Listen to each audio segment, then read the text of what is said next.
Iniciamos este nuevo programa titulado A Coco Llenas en Cultura con Sabrosura. Para mí es un honor, Coco, tenerte aquí en tu debut en esta radio y en tu primer programa con un invitado también de lujo. Así que gracias por estar. Por esta subradio, por internet, magiclatinosvegas.org, la otra cara de Sin City, desde Las Vegas, Nevada, para el mundo. Saludos, saludos. Es un placer estar aquí contigo, con tu audiencia, con los seguidores de todas tus páginas y los seguidores de la página Meridiano Coco. Esta es una producción conjunta de tu organización sin fines de lucro, a la cual estoy inmensamente agradecida. Gracias por la invitación de ser partícipe de este proyecto de vida que has iniciado, Mónica. Y Meridiano Coco pues ya lleva muchos años trabajando en las redes. Meridiano puede traducirse en latín como mediodía, y por extensión la palabra se utiliza como adjetivo para nombrar algo que resulta luminoso, que resulta claro, además de que los meridianos son líneas imaginarias que se utilizan para fijar un espacio en el tiempo. Soy Coco Llenas, oradora motivacional dedicada al crecimiento personal e intelectual a través de la revalorización del divino femenino, la incorporación de nuevos conocimientos. Y cuando entras aquí a Cultura con Sabrosura, te pones en sintonía con una buena vibra. Así que gracias por estar con nosotros, gracias a Alex Vivas por elegir ser nuestro invitado hoy día. Y hoy vamos a explorar dos poemas y sus repercusiones desde la perspectiva masculina y femenina en la próxima hora. Empezamos con una autora precisamente argentina, Alfonsina Storni. Gracias. En honor a ti y a tu país. Gracias. Y se llama Hombre Pequeñito. Es muy famoso este poema. Y vale decir que Alfonsina en sí fue una mujer que decidió transgredir todas las reglas en un tiempo donde no habían poetas mujeres. Ella decidió ser poeta en una época en que las mujeres decidieron que no se podían tener hijos del matrimonio. Ella tuvo un hijo fuera del matrimonio y vivía en una sociedad muy parecida a la que todavía tenemos hoy, muy patriarcal, y escribió estos dos poemas que vamos a compartir hoy y con quien voy a tener el placer de hacer algunos comentarios aquí con mi terapeuta, amigo y hermano Alex Vivas. Hombre pequeñito, dice el poema, hombre pequeñito, suelta a tu canario que quiere volar. Yo soy el canario, hombre pequeñito, déjame saltar. Estuve en tu jaula, hombre pequeñito, ¿qué jaula me das? Digo pequeñito porque no me entiendes ni me entenderás. Tampoco te entiendo, pero mientras tanto ábreme la jaula que quiero escapar. Hombre pequeñito, te amé media hora, no me pidas más. Qué belleza, por Dios. Ya no me acordaba de ese poema, ya ni me acordaba. Y he elegido abrir el programa de hoy, primero por mi posición en términos de que creo que el planeta hay que feminizarlo, por un lado, y a raíz del impacto que me dejó los monólogos de la vagina. Pero antes de entrar en detalles, quisiera dar la oportunidad a Alex que se presente. Es una persona que tiene tantas dimensiones que no quiero ser yo quien peque de presentarlo y me falte alguna. Así que, hermano, te dejo el micrófono. Muy buenas tardes, un saludo para Coco, para la apreciada Mónica, que es un gusto acompañarlas en esta tarde.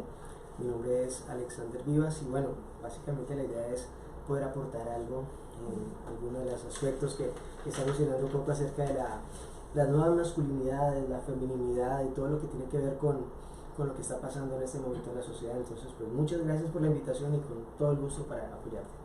Gracias por estar aquí y te he visto operar desde la dimensión de compañero y he visto esa masculinidad tan definida pero a la misma vez tan suave y tan delicada que tienes, y no se me ocurrió nadie mejor que tú, que eres un ejemplo vivo de este nuevo hombre que está naciendo y que esperamos que siga naciendo, que es el hombre que sabe proteger, sabe ser productor, sabe ser hombre, pero al mismo tiempo tiene un balance interno con su lado femenino que lo hace nutritivo y sensible y tierno.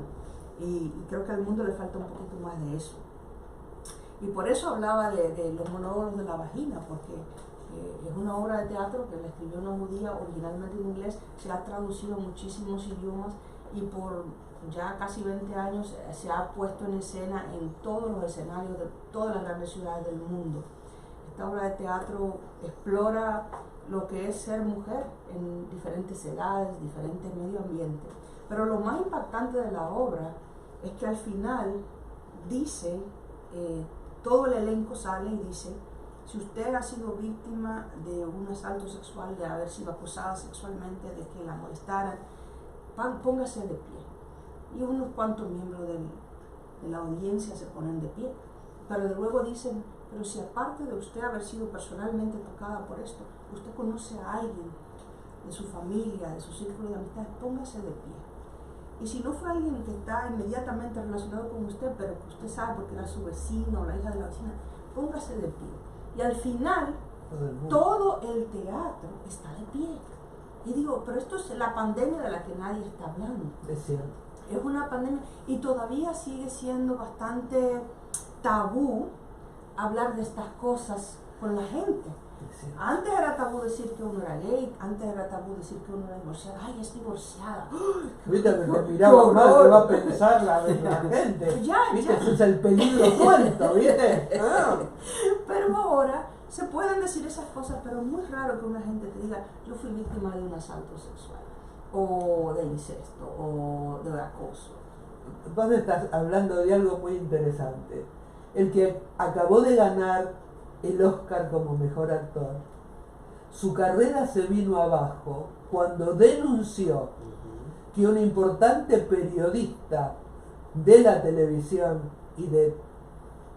le tocó no es que le tocó, lo pellizcó, lo recontramanoseó y lo denunció y se vino abajo su carrera, pero ahora vuelve a renacer y lo amo porque lo amé toda la vida ese actor, ¿no? Brendan Fraser. Pero que un hombre pueda denunciar una situación de acoso me parece increíble, porque ¿cuántos hombres son víctimas de violencia doméstica y de acoso y les da vergüenza decirlo porque son hombres? Ya.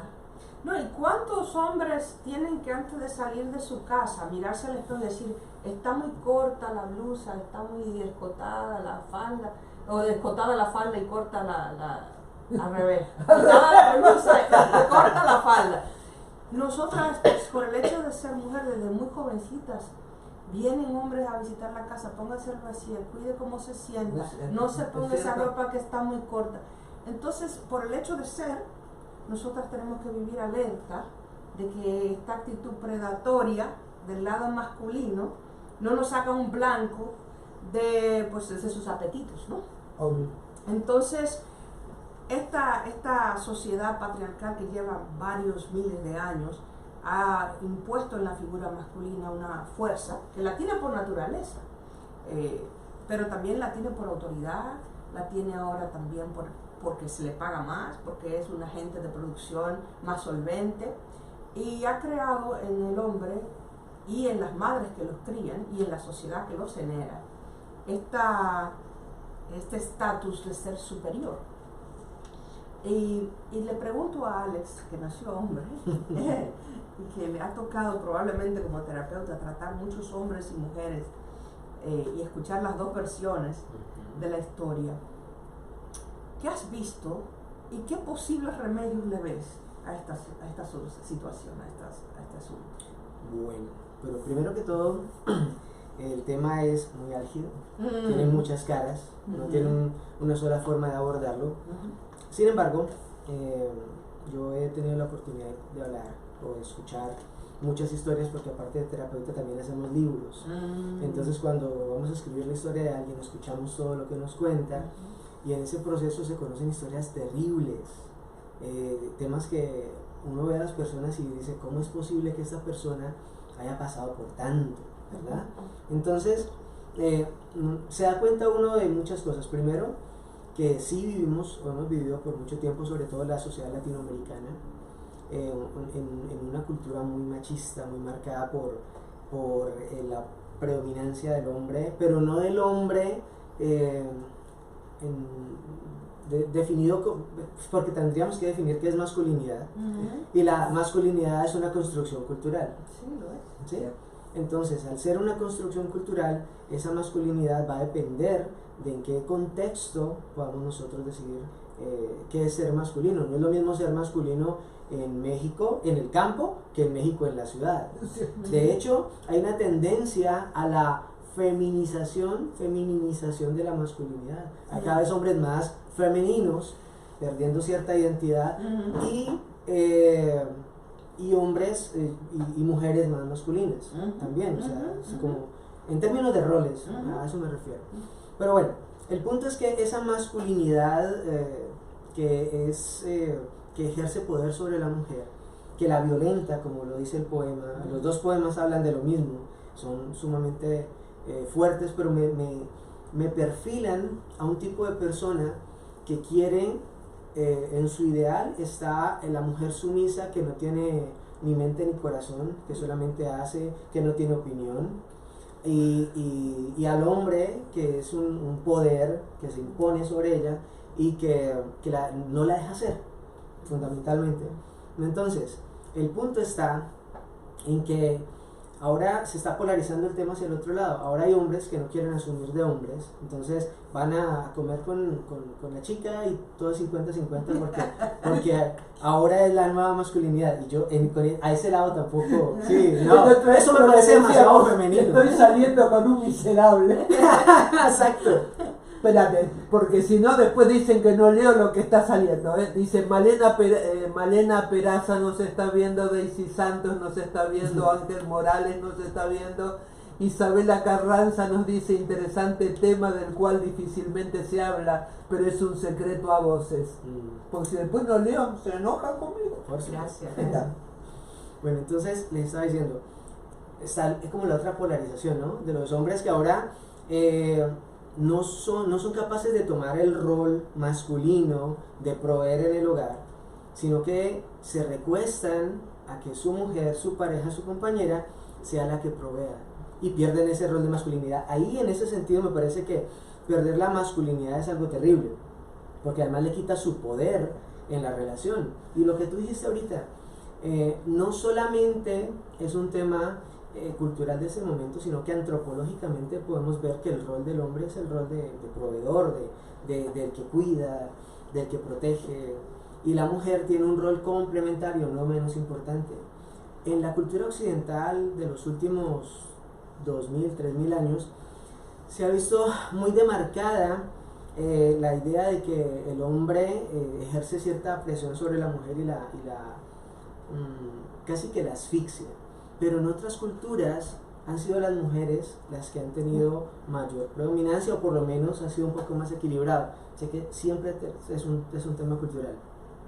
Y con respecto a, bueno, yo sé que he hablado mucho y no he dicho nada, estoy cantiflando un poco, pero el punto es que sí creo, mi querida Coco, que hay que reevaluar el concepto general de la masculinidad, donde los hombres aprendamos a entender, o si no entendemos, porque dicen que es más fácil construir una autopista de 7 carriles por encima del océano que entender a las mujeres, pero por lo menos a respetarlas, ¿sí? A permitirles que se construyan.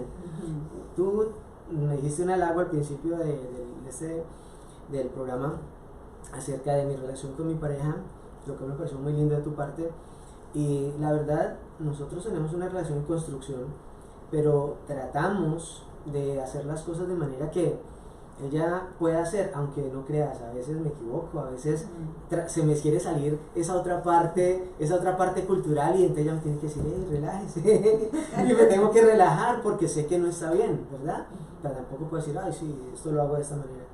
Pero sí creo que para poder lograr, eso es una construcción, y para lograr una construcción de este tipo, lo que tenemos que hacer es primero tener la voluntad de hacerlo, es querer hacerlo, es tomar la decisión de querer interpretar a la otra persona, de permitirle ser, de que la otra persona pueda ser quien ella es con uno, y por otra parte también permitirse reinterpretarse a uno mismo, porque en la cultura actual, lo estaban diciendo hace un momento, los hombres no se pueden quejar porque el hombre que llora es gay, o porque o es débil, o no vale, o ¿sí? Ahora, decir que alguien es gay es hasta un halago, pero en los 80s usted lloraba, ay, y no le decían gay. Era la otra palabra. Sí, mariconcita. Exacto. Ah, mírelo.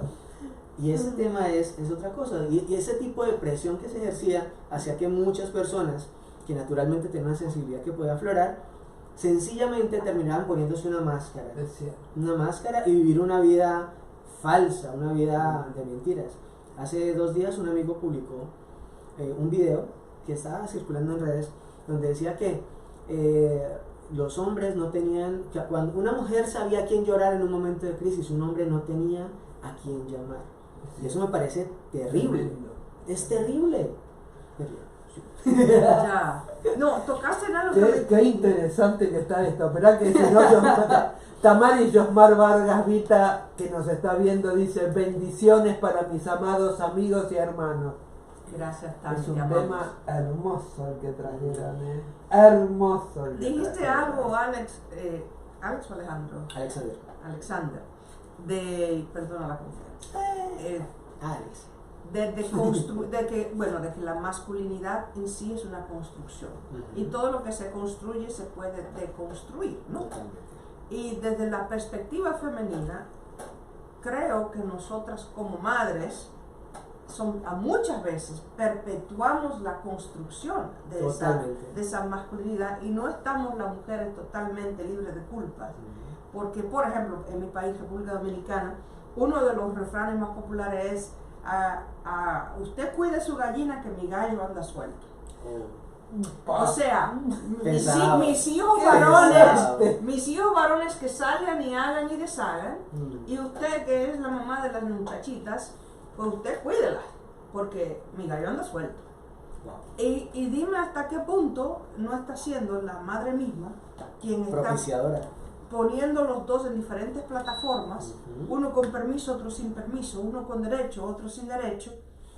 Y a raíz de eso, antes de irnos más lejos, vamos a leer el segundo poema de la tarde, que se llama Tú me quieres blanca, también de Alfonsina.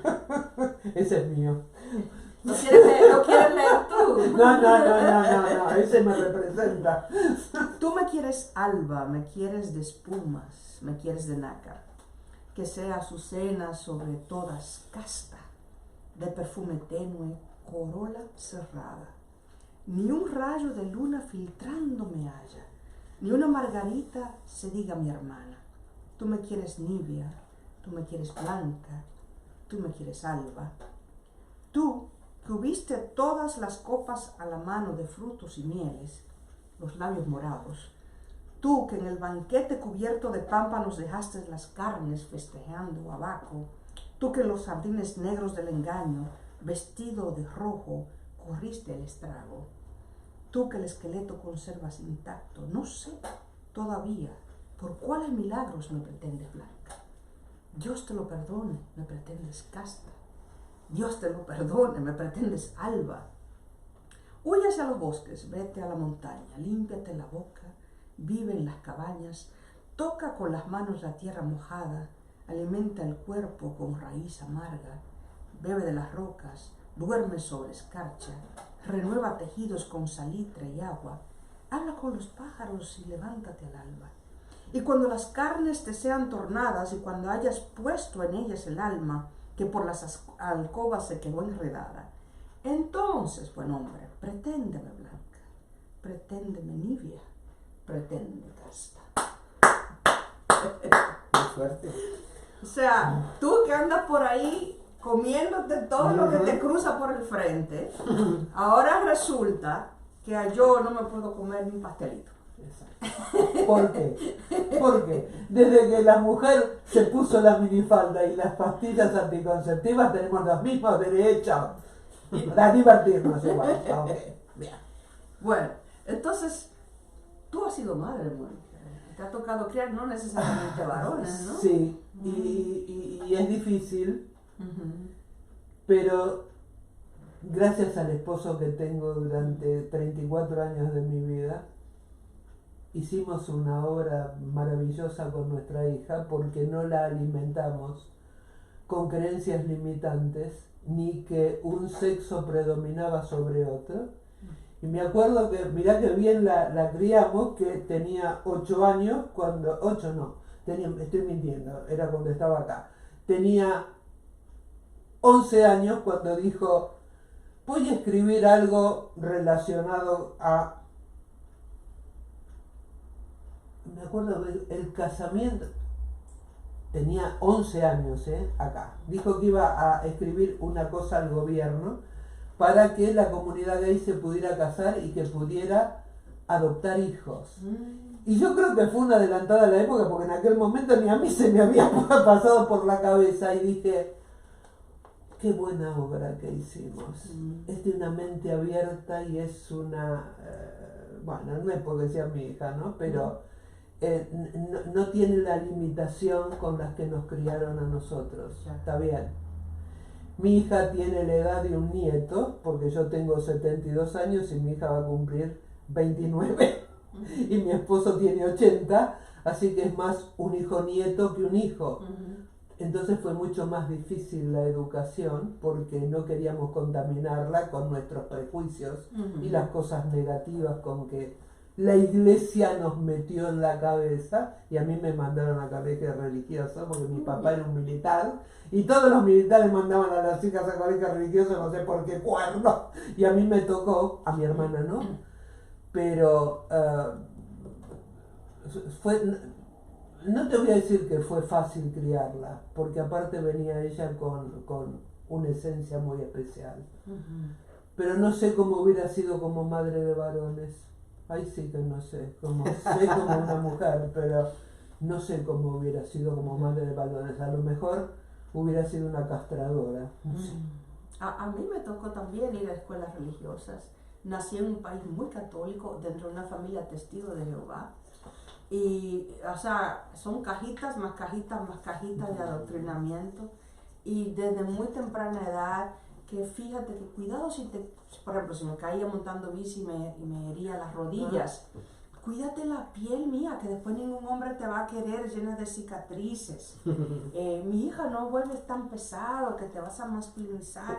Ningún hombre se va a casar con una marimacho. Y yo decía, pero bueno, que es que el destino mío, yo dejo de existir, de hacer o de deshacer en función de quién se va a querer casar conmigo o no.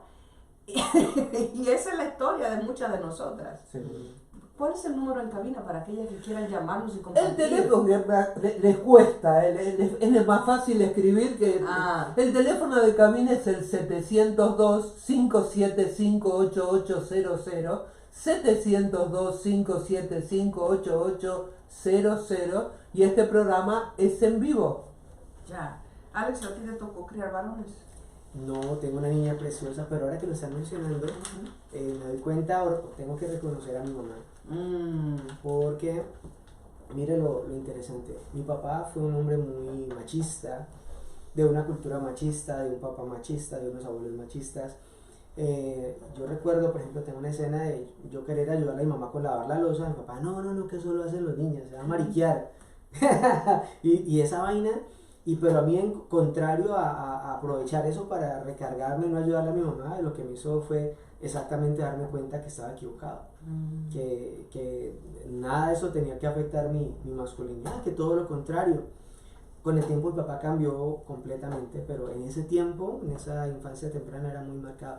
Pero mi mamá sí me hacía mucho respetar a las mujeres, tenía mucho eso, de hablarme siempre, decir, oye, a las niñas no se las espía. Oye, a las niñas, ten cuidado con tocarlas. O sea, me hacía que las respetara mucho, y digamos que eso fue muy bueno, porque siempre me hizo querer ser una persona respetuosa, un caballero, en la medida de lo posible. Y sí, claro, ahora que lo están mencionando, que el tema de las mamás, me doy cuenta, miro para atrás y digo, sí, detrás de todo eso sí está el trabajo de una mamá consciente, donde no afianzó que por el hecho de yo ser hombre podía hacer lo que quisiera. Fíjate que ella murió, Alfonsina, en el 1932. Esto no viene de ahora. y ahora que me pongo a ver, por ejemplo, qué bueno que hablaste del fenómeno cultural. El tiempo que viví en Europa y como veía que la mujer europea se comportaba y la contraponía con la típica madre, mujer latinoamericana, creo que fue lo mejor que me pasó en mi vida, irme joven a Europa y poder observar la vida desde otra perspectiva y más igualitaria. Y entender que fueron muchos los niveles de opresión a través de la cultura, de la sociedad, de la educación que se nos dio, sobre todo a las mujeres latinoamericanas. Luego llego, me mudo a Las Vegas, empiezo a trabajar en las escuelas públicas con madres. Y yo notaba, por ejemplo, que la madre latina no salía a abogar por sus hijos, no quería hacer sentir su voz.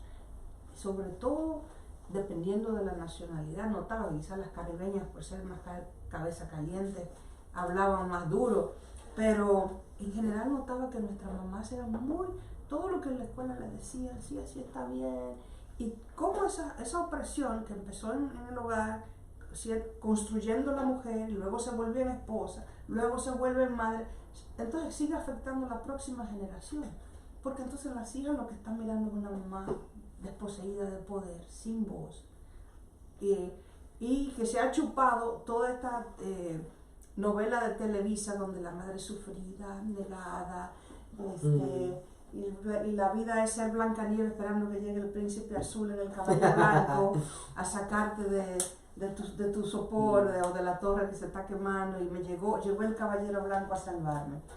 Y qué peso para el hombre también, llegar a salvar la damisela que ha soñado el triste sueño de su propio encierro. Dígame algo, usted como hombre, ¿qué mujer y qué podemos hacer las mujeres para ayudarlo a ustedes a que asuman ese rol de masculino suave? Solamente una frase que dice que los príncipes azules se distinguen en la primera lavada.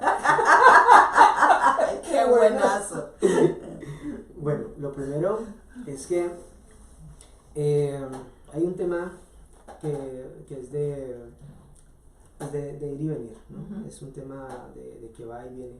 En la medida en que una mujer se asume como mujer y desarrolla esa parte femenina, sintiéndose segura de sí misma, sabiendo quién es, permitiéndose ser, va a atraer personas a su vida, y eso lo sé por la misma terapia, que estén sanas y le permitan ser y que puedan ser también con ella, ¿sí?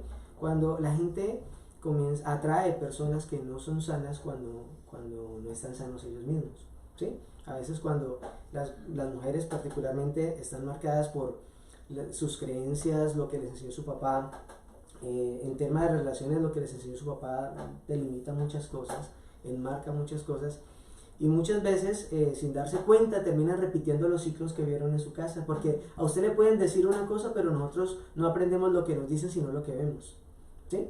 Te pueden echar un discurso muy bonito, pero si lo que ven es otra cosa, es lo que van a replicar. Y aunque conscientemente quieran rechazar eso, subconscientemente comienzan repitiendo o empiezan a repetir esos ciclos. Entonces, lo primero, pues, si me permite recomendar es que se permitan ser, que se permitan vivir, y donde no las dejen ser, ahí no es. ¿Sí? Porque una persona que no te acepta, no te permite ser, pues, ¿qué puedes esperar de ella? O sea, básicamente, ¿qué expectativas puedes tener con una persona que no te reconoce? Si no te reconoce y no te deja ser, pues no te quiere a ti, quiere otra cosa. Y a veces yo creo que va hasta más lejos. A veces yo creo que el ser no se reconoce a sí mismo. Sí, porque a veces hay personas que dicen, no, pues cuando yo me case voy a ser tal tipo de marido, voy a ser tal tipo de padre. Y mientras están de novios, que no conviven bajo el mismo techo, que legalmente no tienen tampoco mucha fuerza, tratan, engañándose a sí mismos, de ser ese hombre ideal que ellos mismos quisieran ser. Y luego entonces llega el matrimonio, llega la convivencia, llega el que hasta que la muerte nos separe y la ley me ampara porque es matrimonio, y comienzan a cambiar las conductas. Y comienza entonces el entrenamiento patriarcal de generación en generación a salir a la superficie, y de pronto el hombre que antes no le importaba que y te lo digo porque esto le está pasando a una amiga mía ahora mismo. Antes no le importaba que se tomara una cervecita, ahora si ella abre una cervecita, vas a tomar alcohol, o se va a tomar una copita de vino, y vas a tomar vino. Y de novios eso nunca fue un problema, y vas a salir con tu amiga, y te vas a poner esa blusa, y estas son horas de tu salir, o estas son horas de tu entrar. Y me dice, lo desconozco. Este hombre con el que yo me casé, lo desconozco. No es la persona con la que yo salí por 2 años. Y ahí hay otro fenómeno. Es que hay muchas cosas. Con lo que estás diciendo, de verdad que hay más de una cosa de por dónde jalar. Uh-huh. Y creo que es que hay temas que se tienen que discutir antes de entrar en una relación más formal. Uh-huh. Y hay esas zonas grises que se dejan, donde no hay claridad, cuando no se hablan, pasa esto, que el que quiera tener más poder, más control, va a tomar control sobre esas zonas grises para tratar de controlar la relación. Uh-huh. Los hombres por naturaleza tenemos una naturaleza protectora Uh-huh. que se puede convertir en una naturaleza controladora. Uh-huh. Y ahí tiene que haber una reflexión interna de los hombres en cuanto a qué es lo que yo quiero ser. Uh-huh. Porque en cualquier momento en una relación una persona puede caer en el error de empezar a jugar ese rol controlador. Uh-huh. Entonces ahí es donde está el papel del diálogo en la pareja. Que te digan, oye, ¿sabes qué? Te estás equivocando, te estás yendo, estás pasándote. Y en un diálogo no acalorado, un diálogo suave, se puedan exponer las cosas que no están funcionando bien para que se puedan corregir. Pero para que eso pase siempre tiene que haber una voluntad mutua. Porque si uno solo es el que habla y el otro no escucha, no hay reciprocidad, no hay nada, no hay diálogo. Uh-huh. Entonces, siempre va a partir de una voluntad honesta, de una voluntad sincera de querer hacer las cosas bien. Porque hay gente que no quiere hacer las cosas bien, solamente quieren hacer las cosas a su propia conveniencia.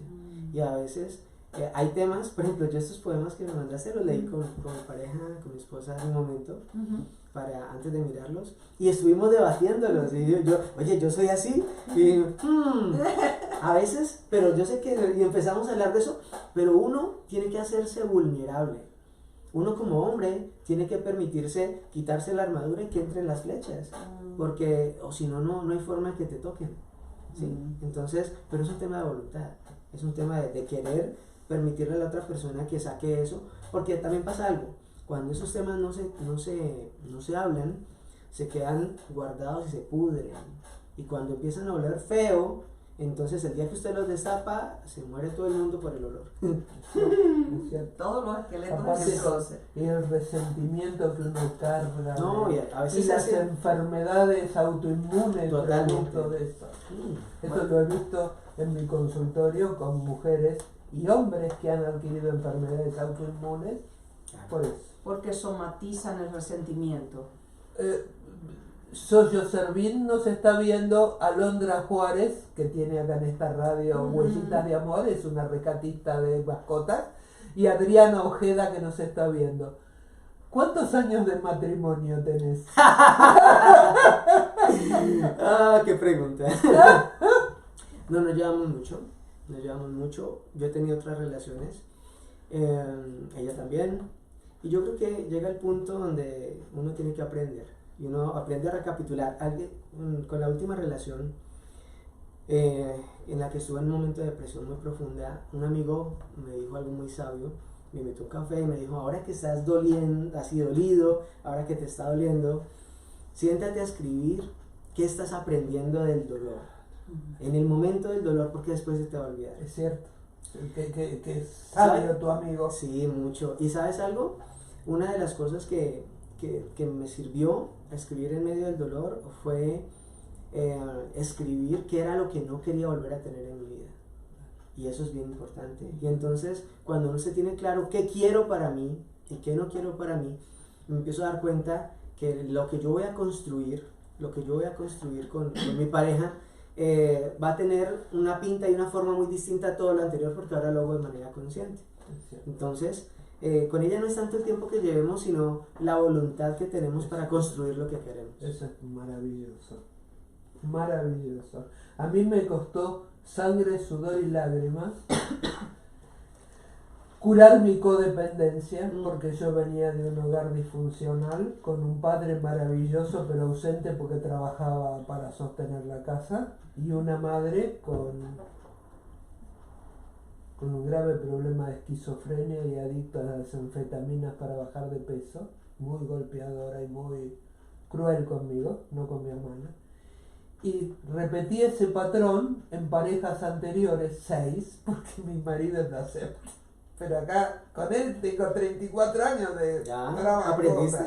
Pero los 3 años con cada uno, que no voy a decir que perdí, sino que invertí, y tampoco usar la palabra fracaso porque pude aprender. Pero hay gente que sigue viviendo mal por repetir esos patrones, porque no quiere ir a terapia, porque la gente no quiere ir a terapia y quiere seguir viviendo mal. ¿Es una zona de confort también el vivir mal? Claro, por supuesto. Mira que eso que acaba de decir es bien interesante, Coco, porque conozco personas que saben cuál es su problema, pero no quieren sanarlo. No quieren sanarlo porque se acostumbraron a vivir en la codependencia, a vivir en el dolor o a vivir de la lástima. Porque hay ciertas condiciones emocionales que generan la lástima, generan el cuidado de las demás personas y les gusta esa atención. Entonces, ¿yo para qué salgo de la depresión si con esto tengo la atención que necesito? Pues se quedan ahí estancados. Y creo que el rol de la madre abnegada que nos han vendido desde que el mundo es mundo a través de las producciones televisivas, telenovelas y películas, etcétera, también nos han hecho creer a nosotras las mujeres que ser sufrida, que ser sacrificada, que ser aguantadora es ser buena madre, ser buena esposa, ser buena compañera. Y creo que las nuevas generaciones ya por fin están cuestionando de los dos lados, hombres y mujeres, estos patrones mucho más. Del lado de los jóvenes norteamericanos, en una encuesta reciente se entendió que preferían tener trabajos temporales, trabajos desde el hogar, porque sufrieron tanto en la ausencia del padre, que siempre estaba trabajando, que se prometieron a sí mismos no ser un padre ausente. Wow. Y ahora, entre los milenios, se está viendo que cuando son papás, prefieren tener un negocio en línea, prefieren trabajar remotamente para estar presentes con sus hijos. Y las mujeres de ahora también creo que después de ver a sus madres abnegadas y sacrificadas, llenarse de cáncer, de problemas de salud, ser infelices, volverse víctimas, también han decidido caminar en la otra dirección y decir, no, pues no puede caer la manzana tan pegada al árbol que yo repita de mi madre una vida tan triste, tan infeliz, sin voz y sin voto. Una de las cosas, Mónica, aquí voy a emplear tus conocimientos de mujer que ha trabajado el Reiki por muchos años. ¿Cuántas mujeres no le hiciste Reiki con la garganta cerrada? Cierto. Creo que La mayoría. La mayoría, sin voz, La mayoría. sin derecho a hablar. La mayoría, es cierto. Y Es cierto. quizás hay que explicar lo que es Reiki para nuestros... Explícalo vos que también sos reikista. Este es tu programa también. Yo acá hago coro, bueno, pues Estoy fascinada con el programa de hoy. Si este fue el principio, ¿cómo serán los que siguen? Pues Reiki es una técnica una técnica de sanación muy antigua que la tenemos todos naturalmente integrada en nuestro sistema, porque si usted se da un tropezón, lo primero que hace es que se pone el dedo ahí la mano en el dedo que se tropezó y dice, uy, ahí me di un golpe, o si se dio en la cabeza, se soba la cabeza. Bueno, ¿por qué? Porque en las manos hay energía, en la mano hay poder de sanación. Por eso en muchos lugares religiosos la puesta de mano se usa para curar a los enfermos. En la Biblia pues hay miles de ejemplos de Jesús eso. curaba así. Así curaba a Cristo, y hubo un japonés que decidió como que investigarlo esto a nivel de ciencia y desarrollar un protocolo. Exacto. Para que uno pueda usar la energía universal y pasarla a través de la mano a la persona que necesita curarse. Eso es Reiki. Entonces una persona que está desbalanceado, que la mayoría de nosotros lo estamos por miles de razones, el estrés, la falta de sueño, el corre-corre, cuando uno ubica una rueda energética que se llama chakra, que hay 7 que son principales, pero hay una en la garganta, encuentra en muchos casos que hay un cierre energético, sobre todo en las mujeres, y más si son mujeres de color, ya sean latinas. Y 2 chakras, el sexual y el de la garganta. También. Eso va a ser otro programa para otro día. Vamos a traer un par de poemas eróticos. Vamos a hablar del erotismo, del placer sexual. Vamos a traer una sexóloga, vamos a traer unos buenos poemas y vamos a hablar del tema de la chakra raíz. ¿Qué les parece? Me parece fantástico. Muy bueno. Una de las ideas más poco convencionales de Stormy, que le costó un cáncer, ella murió joven, se suicidó porque ser punta de lanza, tratar de abrir camino donde todavía lo que hay es pura roca, duele, y ella murió joven. Y usted mencionó hace un ratito la somatización de las emociones, de cómo ve que el resentimiento se va manifestando. ¿Cuáles son, por ejemplo, las características de las enfermedades inmunológicas más comunes cuando hay este resentimiento que no se acaba de resolver? La diabetes por la amargura, el cáncer por el resentimiento, los problemas renales por el miedo, porque los chinos en eso son sabios, y tipificaron la cosa, y es lo que más se ve. Cáncer en la mujer, tanto cáncer de mama o de ovario. He visto mujeres que han hecho cáncer de ovario y de útero porque fueron violadas a temprana edad. Hay cosas muy interesantes que he visto a lo largo de mi vida. Yo soy psicóloga clínica, aunque tengo una cosa muy loca, porque antes de estudiar psicología clínica, a mis 14 años me dieron el título de parapsicóloga con dotes. ¡Ay! Porque me investigaron tipo cobayo en un laboratorio y yo fui porque pensé que estaba loca. La intuición. Pero el psiquiatra, que era el director del Centro Argentino de Parapsicología, que aparte era vidente, me dijo: bienvenido al club, no estás loca, vas a tener que controlar determinado tipo de cosas. Pero lo bueno sería que estudiara psicología, me dijo. Yo tenía 14 años, porque vas a entender. Ahora estás tratando de entender esto, pero hay otras cosas, otros fenómenos que hace la mente humana.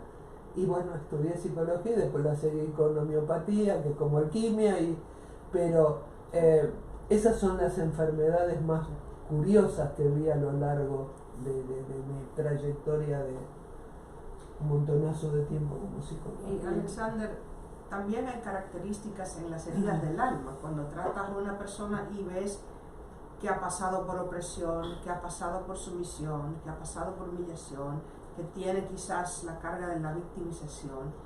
¿Cuáles son esas heridas que como terapeuta tú de lejos ya las ves venir? Cuando sabes que una mujer, y porque hoy estamos hablando de este tema en específico, aunque los hombres también la padecen, pero que una mujer ha pasado por situaciones donde ella no ha podido ser tratada como una igual. Bueno, lo primero es que la falta de reconocimiento en el hogar, sobre todo, muchas veces con el papá. Los padres ejercen un papel muy grande sobre las hijas, definen mucho su feminidad, su rol, su desempeño, su desenvolvimiento, que se desenvuelva correctamente, de alguna manera. Con confianza, ¿no? Con confianza. Sí, autoestima. Entonces, a veces simplemente cuando llega una persona a mi consultorio también, y uno las ve y uno ya sabe, porque tienen problemas en la piel. Los problemas de la piel tienen que ver mucho con el rechazo, con la falta de aceptación. Tienen problemas en la garganta, generalmente. Ahora que se van diciendo lo de la garganta, hay gente que los agarran a todos, o no pueden hablar bien, o no pueden hablar duro, no se atreven, o simplemente cuando llega un momento de crisis les duele la garganta. Y diferentes tipos de dolores. En muchas ocasiones los dolores son causados por la culpa. Hay creencias limitantes que cuando las personas las tienen, hacen que sientan culpa por hacer las cosas de cierta manera, y cuando usted se siente culpable, el cuerpo te castiga con dolor. Entonces, dolores crónicos tienen mucho que ver con la culpa, y muchas veces esa culpa tiene que ver básicamente con una enseñanza desfasada, desenfocada que tuvieron de papá o de mamá, que terminaron llevándolos a ellos a desarrollar una creencia donde algo de lo que ellos están haciendo no es correcto, no está bien, o fueron abusados.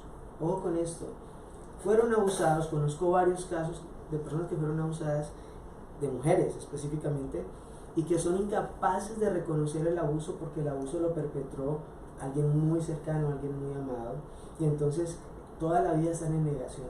Y no, y hay un tabú enorme. Porque No. Y sienten que si lo exponen, están siendo desleales con esa persona. Entonces se tienen que cargar el peso del abuso y la culpa de que las cosas hayan sucedido. Eso es terrible. Es una doble victimización. Y el perpetrador es muy sabio porque casi todos convencen a la víctima de que es participante. Y le dicen, si dices algo voy a decir que tú quisiste. Y aunque sea una niña inocente que nunca nadie lo ha tocado, y la otra persona sea más adulta, más sabia, ya sabe lo que está haciendo, la convence de que está sucia porque participó. Y como el cuerpo es una máquina y a veces como máquina responde al estímulo, si la persona en algún nivel sintió algún tipo de placer en el proceso, entonces es razón de más para sentirse doblemente culpable. Claro. Terrible. Pero bueno, todo eso por los fenómenos por los monólogos de la vagina, por los poemas de Stormy, y cómo todas estas expresiones artísticas y culturales nos vienen a hablar de problemáticas reales. Y en el fondo, pues eso es lo que pretendemos con Cultura con Sabrosura. Poder agarrar películas, libros, poemas y empezar a desmenuzar lo que nos están diciendo desde una perspectiva redonda, donde metemos lo psicológico, lo homeopático, lo somático y lo cultural, y le damos un 360 al tema, y nos encantaría también que nuestros audio escuchas. El teléfono de cabina, lo repito, 702-575-8800, 702-575-8800. Anímense a hacer preguntas. Acá Dulce Sol dice, tema difícil pero del cual debe hablarse. Fíjate que no se animan, la universidad UNLV tenía un programa de prevención contra el abuso sexual. No, mira, no sabía. Sí, y de hecho una de las personas que trabajaba en ese programa es una amiga chilena muy querida, ya no hace ese trabajo, le salvó la vida hacer ese trabajo, porque pudo procesar muchas cosas. Y entre las cosas que ella le enseñaba a los padres es que en el 90% de los casos, cuando ocurre algo como una violación o que despiertan sexualmente a una persona porque no lo está, porque no tiene la madurez por la razón que sea, casi siempre es alguien que viene a la casa, que vive en la casa, que visita la casa. Rara vez es el loco que está en el parque o el tipo que se para en el 7-Eleven, es alguien muy cercano. Y le enseñaba a ella, a los padres, a ver los síntomas. O sea, está el niño, la niña retraída, callada, miedosa, ha cambiado la conducta, le han bajado las notas en la escuela. Y creo que es hora de que ya le quitemos la tapa al tema y que deje de ser tan tabú, y que los padres le den a los hijos la posibilidad de tener esas conversaciones con ellos sin vergüenza. Y para que se puedan ventilar todos estos cadáveres en el closet. Y creo que incluso es justo decir que nuestras mujeres ya adultas que lo han callado por años, por no soltar un bombazo en el seno familiar y saber que se va a armar un escándalo, hay personas que lo han hecho, personas con las que yo he trabajado, y ha sido muy sanador para ellas y también para el resto de la familia, porque entonces se descubre que no fue a ella nada más. Ajá. Que es lo más común. Que es lo más común. que Sí, fue que a la ella usó y a bien. la otra primita y a la hermanita y a la sobrinita y a la hijada y a todo el mundo. Ujú. ¿Ustedes creen que hay remedio? Yo sí. ¿Sí? Sí, pero es difícil el tema, Mm. porque va, él como hombre lo debe saber también, Mm. porque la marca que le queda a esa mujer o ese chico que tuvo a edad temprana una experiencia así tan traumática, no es fácil de olvidar y no es tan fácil de transformar. Queda una fractura. Y en muchos casos se convierten en perpetradores. También. Es que esa es lastimosamente es como el ciclo más común, La que cadena. la víctima se convierte en victimario. Ya. Y entonces, por una parte, y por otra parte que las heridas a veces son tan profundas Ujú. que terminan primero arruinando la vida a esa persona y deformando la misma construcción de su identidad. Entonces las personas no saben quiénes son, crecen o se forman sin un sentido de valor, de autoestima, y eso les resta una cantidad de oportunidades.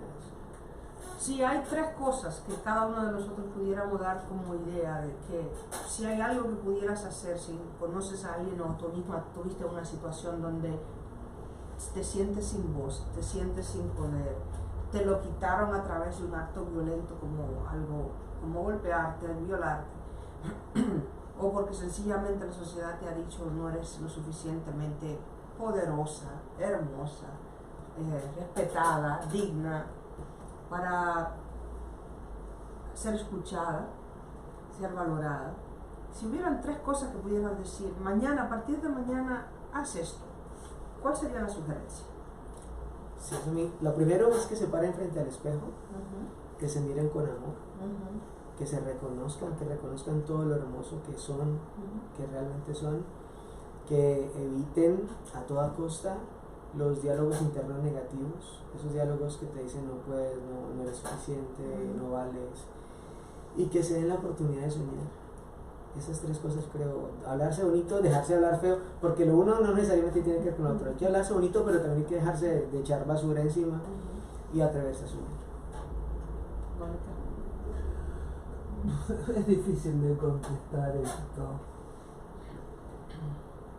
Es difícil de contestar. Lo puedo contestar desde mí, de todo mi proceso, y es que como todo proceso hay momentos de mucho dolor, pero que vale la pena esa transformación y ese proceso.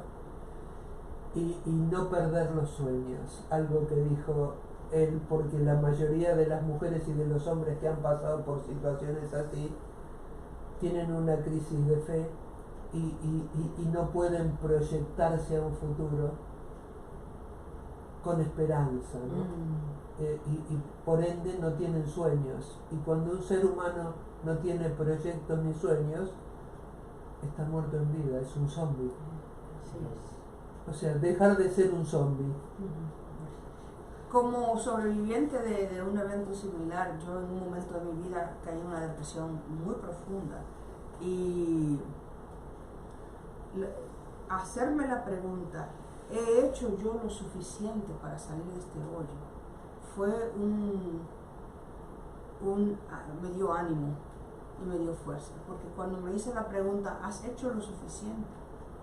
Me di cuenta que yo no había hecho nada, yo sencillamente había decidido vivir con eso lo mejor que podía, como pudiera llevarlo, pero que nunca había agarrado el toro por los cuernos y había dicho, ¿sabes qué? Aquí hay algo real y que yo no me he negado a ver, que me he negado a trabajar, y tengo que buscar terapeutas, psicólogos, libros, actividades, vitaminas, dieta y todo lo que sea que por ahí digan que me puede servir para algo.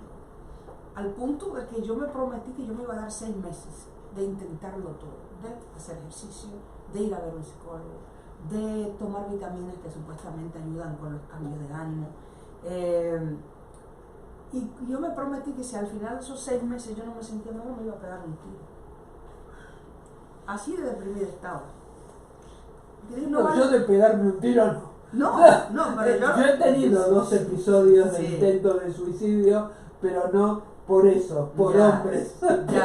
Ya. Pero, y que de golpe cuando se los cuento a mis pacientes, Ujú. me miran así, y yo les digo, ¿ustedes creen que yo fui así toda la vida? No, me caí de rodillas tantas veces, tuve 2 intentos de suicidio, elegí mal, me sumergí en la noche negra de los tiempos, pero salí. Y si yo pude, todo el mundo. Amén. Y eso es No sé, tener si la todo el voluntad mundo, de no sé salir. si todo el mundo puede. Yo siempre les digo eso, pero hay que ver los recursos que le dieron, el material que le dieron. Hay gente que no le dieron recursos y no tienes de dónde sacar y no se lo podés inventar. Es difícil. Pero la voluntad ayuda bastante, ¿no? Creo que el primer paso es la El voluntad. problema es que, por ejemplo, Ujú. en la gente con una base esquizofrénica, Ah. la voluntad no existe. Entonces, Ah. anda a decirle la voluntad, ¿dónde la sacas? No podés. Ujú. No es fácil el tema, es un No, tema bueno, difícil. sí, y hay casos y casos y hay que tratarlo en el contexto de cada persona, ¿no? Individual. Sí, claro. Vamos a saludar a José Alas Martínez que nos está viendo y a Obdulia Aguilar Iñiguez que nos está viendo. Un tema lindo el de hoy. Un poquito pesado, pero lo vamos a cerrar No con, importa. lo vamos a cerrar con el himno a la alegría. que Es va- más, si quieren extenderse más de una hora, aquí estoy. No, mi amor, ya creo que Porque me gustaría tenerlos sentados en la mesita de luz, así. Sí. Me encanta porque es un hombre sabio. Sándwiches, sí. Es un hombre sabio y tiene una humildad para decir las cosas y una sensibilidad muy linda. Ah, así es.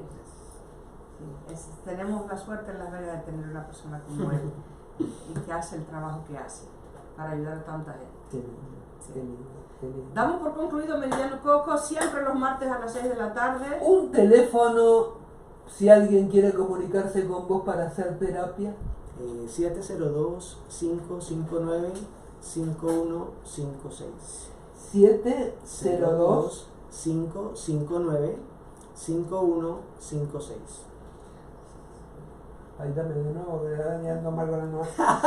702-551 No, 559. 559-5156.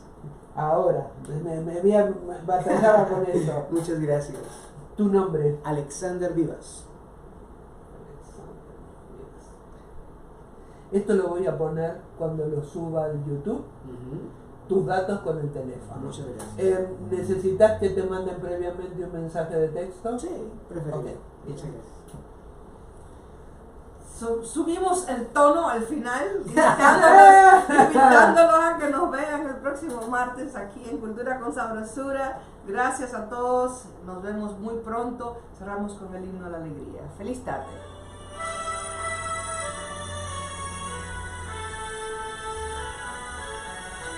Y así nos despedimos hasta el próximo programa de Meridiano Coco por esta Sur Radio por internet, magiclatinosvegas.org, la otra cara de Sin City, desde Las Vegas, Nevada, para el mundo.